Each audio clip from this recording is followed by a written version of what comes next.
Police, এটা east West বিশ্ববিদ্যালয়ের সামনে।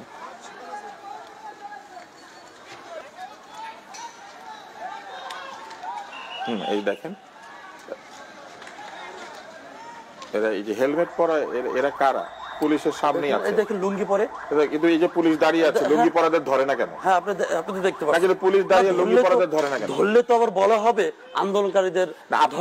আপনি কিন্তু এই মাত্র বলেছেন যে এই লুঙ্গি পরারা হচ্ছে বিএনপি জামাত শিবির, তো এই লুঙ্গি পরাদেরকে ধরবে না?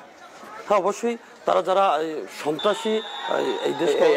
এখন দেখেন এই যে দেখেন ওই যে মাঝখানে একজন লাঠি হাতে, pulisher ঠিক মাঝখানে, তাকে পুলিশ ধরতে পারলো না? দেখেন কালো কাপড় পরেও তারা কিন্তু আপনি নিচে দেখেন লাঠি সোটা নিয়ে, দেশীয় অস্ত্র নিয়ে তারা কিন্তু হামলা করছে। ওইটা তো ছাত্র পক্ষ, এইখানে দেখেন পুলিশের সাথে আছে। পুলিশের সাথে কারা?